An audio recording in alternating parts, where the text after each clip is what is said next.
ኢየሱስ ጌታ ነው። ጌታን ከፍ ከፍ እናረጋዋለን። ቁጭ ቁጭ ትላላችሁ። እግዚአብሔር እናመሰግነዋለን። ይሄ የጸሎት ጊዜያችን ነው። እንጸልያለን። ነገር ግን ወደ ጸሎት ከመግባታችን በፊት በልብ ያለውን እግዚአብሔር እንድትሰሙት የሚፈልገውን ነገር ከእግዚአብሔር ቃል እንመለከታለን። ኢየሱስ ጌታ ነው። ኢየሱስ ጌታ ነው። ባለፈው የጀመርነው ነገር አለ። ኢየሱስን ስለ ጸሎት አስተምረን እንዳሉት አይተናል። ስለ ጸሎት አስተምረን በቃ ለምንድነው የተማረ ሰው የተማረ ነው። በቃ ኢየሱስ ጌታ ነው። የተማረ ሰው በቃ ብዙ ጊዜ እኔ በሂሳብ ነው በሂሳብ የተማረ ሰው አካውንቲንግ የተማረ ሰው በቃ ሂሳቡን ስትመጡለት የቱን ከየት እንደሚያደርገው ያውቃል። ያልተማረ ሰው ግን ብታመጡለት በቃ ቁጥር ዝብርቅርቅ ያለ ውሉም ማይታወቅ መውጫውና መጀመሪያውና መጨረሻው ማይታወቅ ነገር ነው የሚሆንበት። የተማረስ ሲያየው ገና ያውቀዋል። በቃ ይሄ በዚህ ይሄ በዚህ ይሄ በዚህ ይሄ በዚህ ብሎ መልክ ሰጥቶ ቁጭ አድርገዋል። ትምህርት በጣም ወሳኝ ነገር ነውና ደቀ መዛሙርቱ ምንድነው ያሉት? ኢየሱስን ስለ ጸሎት አስተምረን አሉት። በጣም ወሳኝ ጥያቄ ነው የጠየቁት። ኢየሱስም አስተምሯቸዋል። ኢየሱስ ጌታ ነው። ኢየሱስ ጌታ ነው። አስተምሯቸዋል። ስለ ጸሎት እንዲህ ብላችሁ ጸልዩ አለ። በቃ የቱ ጋር እንደሚያተኩሩ አሳያቸው። በተለይ ደግሞ ያየነው ነገር ምንድነው? መጨረሻ ላይ ሲናገር ማቴዎስ ምዕራፍ 6 ቁጥር 13 ላይ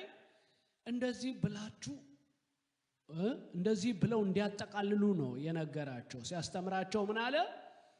ስትጸልዩ አለ መንግስት ያንተ ናትና ኃይልም ክብርም ለዘላለሙ አሜን ብላችሁ ጸልዩ አለ።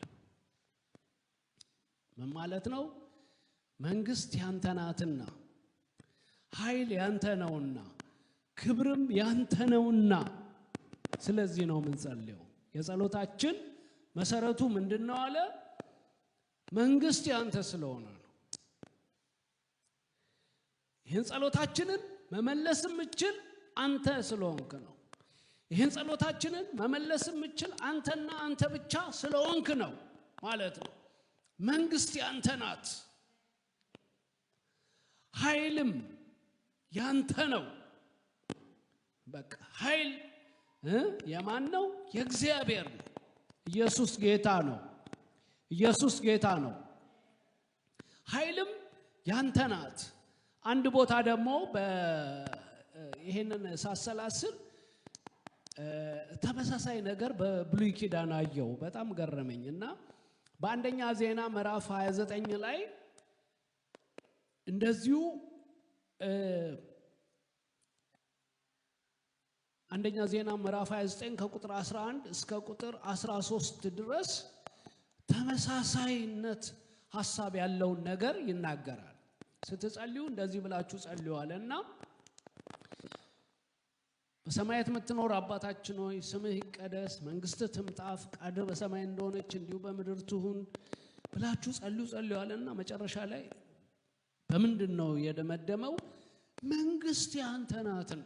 ይሄን ሁሉ ነገር ምን ጸልየው በምን መሰረት ላይ ነው አለ? መንግስት ያንተ ናት፣ ግዛት ያንተ ነው፣ አንተ ነህ ባለቤት ማለት ነው። በቃ ባለቤቱ ጋር ነው የመጣ ነው። ቀጥታ የመጣ ነው። ማን ጋር ነው?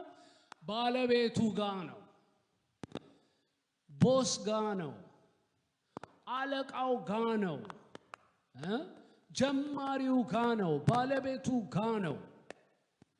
ፈጣሪው ጋር ነው ማለት ነው። እና አንደኛ ዜና ምዕራፍ 29 ከቁጥር 11 እስከ 13 እንደዚህ ብሎ ይናገራል። አንብብላችሁ። አቤቱ በሰማይና በምድር ያለው ሁሉ ያንተ ነውና አለ። ሲጸልይ እኮ ነው መጨረሻ ላይ እንደዚህ ብሎ ጸለየ። አይገርማችሁ? ምንድነው አለ? ይሄ የጸሎታችን መሰረቱ ምንድነው አለ? አቤቱ በሰማይና በምድር ያለው ሁሉ የማን ነው? ያንተ ነውና። በቃ የጸሎት መሰረታችን ይሄ ነው። ያንተ ነው። ሁሉ በእጅህ ሁሉ በደጅህ ነው። በቃ ማረግ ትችላለህ። ሁሉ በእጅህ ሁሉ በደጅህ። አብርሃምን እንደዛ አይደል ያለው? እኔ ኤልሻዳይ ነኝ።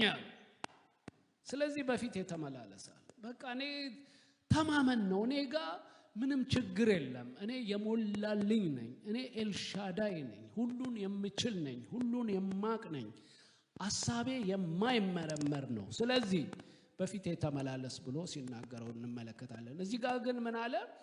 አቤቱ በሰማይና በምድር ያለው ሁሉ ያንተ ነውና ታላቅነት ኃይል ያንተ ነውና ክብርም ድልና ግርማ ለአንተ ነው።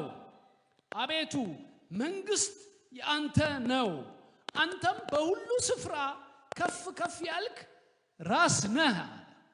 በቃ ጸሎት ምን ጸልየው እንደዚህ ስለሆነ ነው።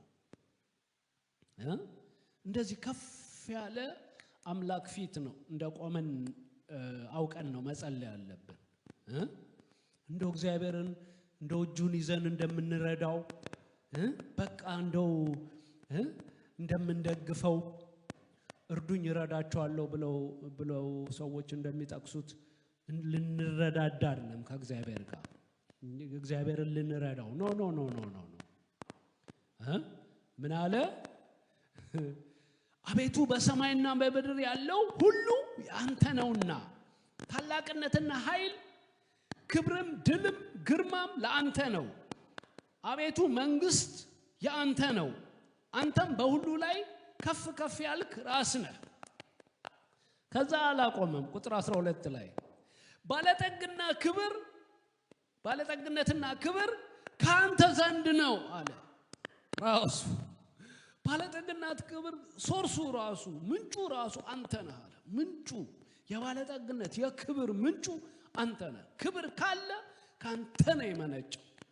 አንተም ሁሉን ትገዛለህ አለ። ኃይልና ብርታት በእጅህ ነው አለ። ታላቅ ለማድረግ ለሁሉም ኃይል ለመስጠት በእጅህ ነው አለ። ስለዚህ ነው የምንጸልየው ማለት ነው። የጸሎታችን መሰረቱ ምንድነው? መንግስት ያንተ ናትና ኃይልም ክብርም ለዘላለሙ አሜን የሚለውን እንግዲህ ፈታ እያደረገው ነው በብሉይ ኪዳን። አንደኛ ዜና ምዕራፍ 29 ቁጥር 13 ላይ ወረድ ብሎ ምን ይላል? አሁን እንግዲህ አምላካችን ሆይ እንገዛልሃለን፣ ለክቡር ስምህም ምስጋናን እናቀርባለን። በቃ ስንቀርብ በምስጋና ነው አለ። በቃ በምስጋና we are overwhelmed።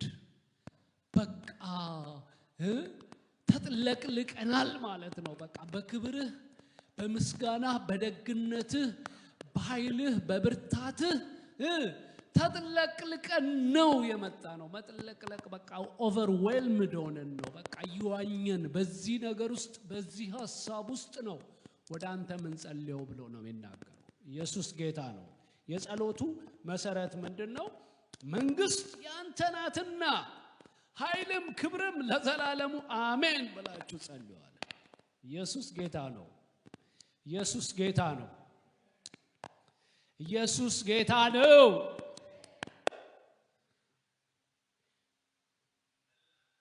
እንዲሁ ደግሞ ሐናም ስትጸልይ እንደዛ ነው ያለችው። በጣም የሚያስገርም ነገር ተናገረች።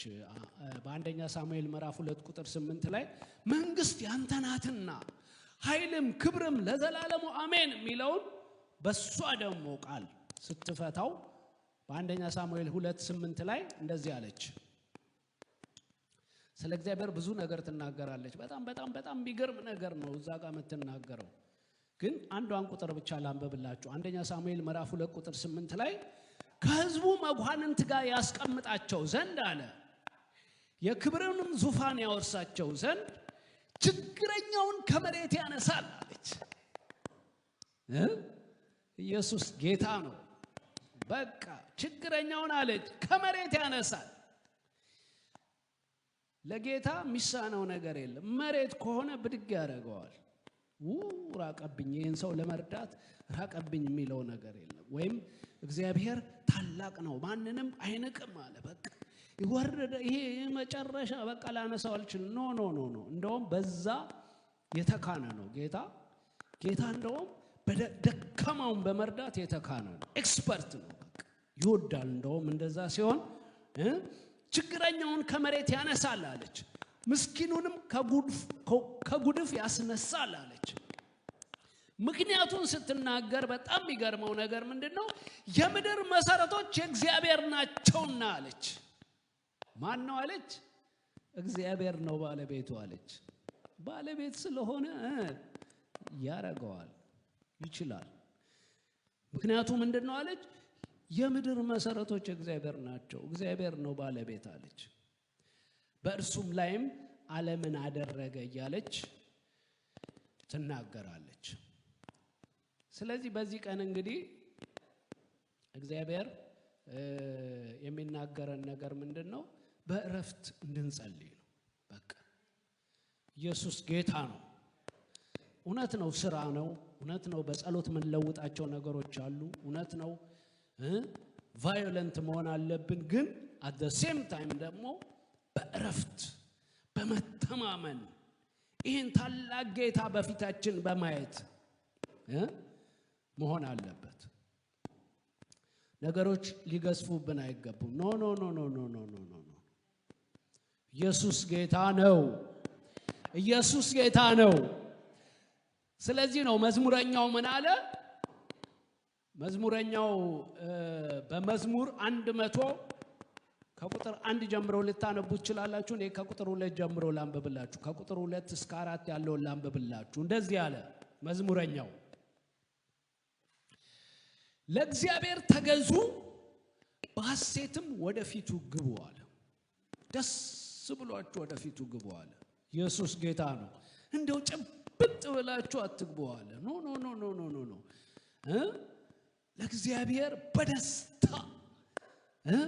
በደስታ በሌላ ስፍራ ሲናገር ምን ይላል በቅዱስ ስሙ ተጓደዱ ይላል ተጓደዱ ማለት ቦስት ማድረግ ማለት ነው መመካት በቅዱስ ስሙ ተጓደዱ አለ በቃ ከፍ በሉ ደረታችሁን ንፉ ማለት ነው ኢየሱስ ጌታ ነው እዚህ ጋር ደግሞ ምንድነው የሚለው በደስታም ለእግዚአብሔር ተገዙ አለ በሐሴትም ወደፊቱ ግቡ አለ በደስታ ተገዙ አለ ደስ ይበላችሁ ለሱ ስትገዙ ምክንያቱም ቤስት የሆነ ኢንቨስትመንት ነው ለእግዚአብሔር መገዛትን የመሰለ ነገር የለም በቃ ቤስት የሆነ ኢንቨስትመንት ነው እንደው በቃ ኖ በቃ እንደ እድለኛ እንደ ተመረቀ ሰው አርጋችሁ በደስታ ለእግዚአብሔር ተገዙ አለ ደስ ብሏችሁ ስትሰጡ ለእግዚአብሔር ነው የምትሰጡት ተገዙ አለ ይገባሃል ጌትዬ ማይገባህ ነገር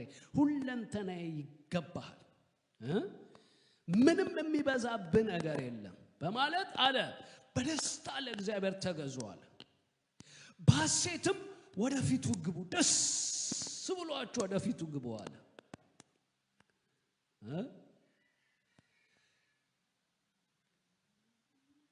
ሲናገር ምን አለ እግዚአብሔር እርሱ አምላክ እንደሆነ እወቁ አለ እውቅና ስጡ አለ አምላክ እኮ ነው የሆነ ነገር አይደለም የሆነ በቃ አምላክ እኮ ነው ታላቅ እኮ ነው ኢየሱስ ጌታ ነው እርሱ አምላክ እንደሆነ እወቁ እውቅና ስጡ አለ በቃ በእውቅና መሆን አለበት በቃ በእውቅና እሱን በማየት እሱን በክብሩ በማየት መሆን አለበት አለ ሲዘረዝረው ምን አለ እርሱ ሰራን እኛም አይደለንም አለ ወደዚህ ምድር የመጣ ነው በራሳችን ሐሳብ ወይም ደግሞ እኛ ጠይቀን ከእግዚአብሔር ጋር ተነጋግረን ምናምን ነው እሱ ነው እሱ ሰራን እኛ የተሰራን የሱ ስራዎች ነን እሱ ነው ባለቤት ማለት ነው እሱ ሰራን እኛም አይደለንም እኛ ራሳችንን አልሰራንም ወደዚህ ምድር ራሳችንን አላመጣንም እኛ የራሳችን አይደለንም ማለት ነው እኛስ ህዝቡ ነን አለ የማሰማሪያዎቹም በጎች ነን አለ እኛ የሱ ነን አለ ስለዚህ እግዚአብሔር እርሱ አምላክ እንደሆነ ወቁ ስለዚህ በደስታ ለእግዚአብሔር ተገዙ አለ እኛ አይደለንም በሐሴትም ወደፊቱ ግቡ ደስ ይበላችሁ ባለቤት አላችሁ ባለቤታችሁ እግዚአብሔር ነው መቼም የህይወታችን ባለቤት መሆን እንደመሆን በጣም አሰቃቂ ነገር የለም በጣም ከባድ እኮ ነው የህይወታችን ባለቤት መሆን በጣም አሰቃቂ ነገር ነው ምክንያቱም ከኛ እናልፍማ እግዚአብሔር ግን ባለቤት ሲሆን እግዚአብሔር ግን እኛን ኦን ያረገ እኛ የሱ የሆንን የሱ ንብረት የሱ ፕሮፐርቲ ስንሆን ግን እንዴት የሚያሳርፍ ነገር ነው ለምን እሱ እረኛችን ነው ለኛ ይጠነቀቃል ለኛ ያስባል ያውቃል ይችላል ስለዛ ነው ምን አለ እግዚአብሔር እርሱ አምላክ እንደሆነ ወቁ እርሱ ሰራን እኛም አይደለንም እኛስ ህዝቡ የማሰማሪያዎቹን በጎች ነን አለ እኛ ህዝቡ ነን አለ እኛ ምንድነን አለ የማሰማሪያዎች በጎች እኛ አይደለንም አለ እግዚአብሔር ምንድነው አለ የሰራን እሱ ነው ቆርቋሪው እሱ ነው ፓዮኒየሩ እሱ ነው ጀማሪው እሱ ነው አነሳሹ እሱ ነው የሱ አይዲያ ነን የራሳችን አይዲያ አይደለ ራሳችንን አልፈጠር የሱ አይዲያ ነን የሱ ንብረት ነን ያ ነው እኮ ደስ የሚያሰኘው ነገር ስለዛ ነው በአንደኛ ቆሮንቶስ ምዕራፍ 6 ላይ እንደዛ ብሎ የሚናገረው የሚያሳርፍ ነገር ይናገራል በዋጋ ተገዝታችሁና የራሳችሁ አይደላችሁ በቃ የራሴ አለመሆኔን ሳስብ ደስ ይለኛል ባለቤት እንዳለኝ ባለቤቴ ደግሞ የኔ ጌታ የሆነው ባለቤት የሆነው እኔን ኦን ያረገኝ የሱ የሆንኩት ደግሞ ሐሳቡ ማይመረመር ኃያል ጌታ የዘላለም አምላክ መሆኑን ሳቅ በጣም ደስ ይለኛል ስለዚህ ወደ ጸሎት ስመጣ ደግሞ ደስ ብሎኝ ባለቤት እንዳለው እረኛ እንዳለው በግ ተረጋግቼ ነው መመጣው ኢየሱስ ጌታ ነው ስለዚህ ስንጸልይ ጸሎታችን በምን ላይ መመስረት አለበት ብለናል መንግስት ያንተ ናትና ኃይልም ክብርም ለዘላለሙ አሜን የሚለው ላይ መመስረት አለብን ብለናል ኢየሱስ ጌታ ነው በዚህ ምሽትም ልባችሁን አነቃቃለሁ መንግስት ያንተ ናትና በቃ በእረፍት የሆነ ጸሎት መጸለይ አለብን በእረፍት የሆነ ጸሎት በቃ መንግስት ያንተ ናትና ተማመን የሆነ ጸሎት በቃ በእረፍት የሆነ ጸሎት እውነት ነው ስራ ታላቅ ስራ ይሰራል ብዙ ነገሮችን ይለውጣል ግን በእረፍት ነው መሆን ያለበት እረፍቱ ደግሞ ከምንድነው የሚመነጨው እግዚአብሔር የመንግስት ባለቤት የኃይል ባለቤት የክብር ባለቤት ለዘላለም መሆኑን ማወቅ ያ መሰረት ያሳርፈናል ኢየሱስ ጌታ ነው በዚህ ነው በምስጋና ነው መግባት ያለብን በቃ ደስ ብሎን ወደ እግዚአብሔር ስንገባ በምስጋና በቃ ደስ ብሎን ወደ እግዚአብሔር መቅረብ ያለብን ለዛ ነው ኢየሱስ ጌታ ነው ዛሬም የምንጸልየው እንደዛ ነው በቃ በእግዚአብሔር ፊት እንጸልያለን በምስጋና እግዚአብሔርን እያመሰገን ነው እግዚአብሔር ሆይ አንተ ድንቅ ነህ እያልን ነው ያደናነቅ ነው በቃ እግዚአብሔር ሆይ አንተ ድንቅ ነህ አንተ ክቡር ነህ አንተ ታላቅ ነህ አንተ ኃያል ነህ እያልነው ነው ምን ወደፊቱ ምንገባው እንደው ጭብጥ ብለን እንደው ተንቀጥቅጠን እንደው ሚዝረብል ሆነን እንደው ነው አይደለም አንተ መንግስት ያንተ ነው ባለቤቱ አንተ ነህ ብለን ነው። ኢየሱስ ጌታ ነው። ለዛ ነው በደስታ ለእግዚአብሔር ተገዙ በሐሴትም ወደፊቱ ግቡ። እግዚአብሔር እሱ አምላክ እንደሆነ ወቋል። ይሄ አቲቲዩድ ይጠይቃል። በቃ እግዚአብሔር አምላክ እንደሆነ ማወቅ ይጠይቃል። ኢየሱስ ጌታ ነው። አምላክ ነው እሱ የዘላለም አምላክ ነው። ለዛ ነው ለዘላለሙ አሜን። ስለዛ ነው ወደ ደጆቹ በመገሳት ወደ አደባባዮቹ በምስጋና ግቡ አለ። አመስግኑት፣ ስሙንም ባርኩ አለ። በቃ አመስግኑት። የመጀመሪያው አቲቲዩዳችን መሆን ያለበት ዝንባሌያችን መሆን ያለበት ምንድነው? እግዚአብሔርን በማመስገን በእግዚአብሔር በመደነቅ በእግዚአብሔር ኦቨርዌልምድ በመሆን በእግዚአብሔር መልካምነት ውስጥ በመዋኘት መሆን አለበት። በቃ የእግዚአብሔርን ኃይል በማየት በቃ በእግዚአብሔር በመደነቅ ወይ ጉድ በማለት ለዛ ነው ሲናገር ምናል አንተ ምስጋናዬ ነህ አለ። በቃ ኢየሱስ ጌታ ነው። አንተ ምስጋናዬ ነህ አለ። የምድር መሰረቶች የእግዚአብሔር ናቸውና አለች ሐና አስትና የምድር መሰረቶች የእግዚአብሔር ናቸው። በቃ ተማመን ነው አለች። ኢየሱስ ጌታ ነው። ኢየሱስ ጌታ ነው። ኢየሱስ ጌታ ነው። አቤቱ በሰማይና በምድር ያለ ሁሉ ያንተ ነውና ታላቅነትና ኃይል ክብርም ድልም ግርማም ላንተ ነው።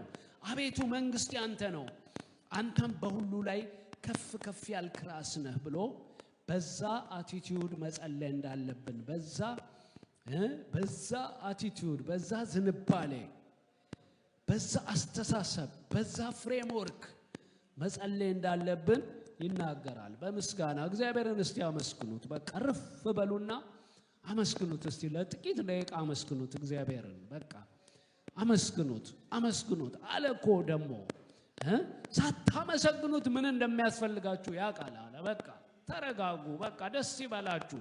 እግዚአብሔር አንተ እኮ መልካም ነህ። ሳለምን ምን እንደሚያስፈልገኝ ምታቀና በሉት። በቃ ታውቃለህ በሉት። እውቅና ስጡት። በቃ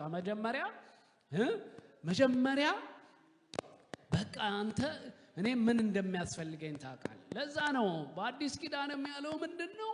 በቃ ምን እንደምንጸልይ እንኳን እንዴት እንደምንጸልይ አናውቅም አለ። መንፈስ ሊረዳን ያስፈልጋል። በቃ ኢየሱስ ጌታ ነው። ኢየሱስ ጌታ ነው። እስቲ አመስግኑት እግዚአብሔርን። ከፍ አድርጉት። አመስግኑት እስቲ ይኸውላችሁ አመስግነ ነው ከሄድን በቂ ነው። በቃ ምንም በቃ የሆነ ነገር መጨመር ማድረግ የለብንም። አመስግነ ነው በቃ ምናረጋውን ነገር ሁሉ በምስጋና ነው ማድረግ ያለብን። በምስጋና አቲቲዩድ፣ በምስጋና ልብ፣ በምስጋና እግዚአብሔር ሆይ ተመስገን። በአምልኮ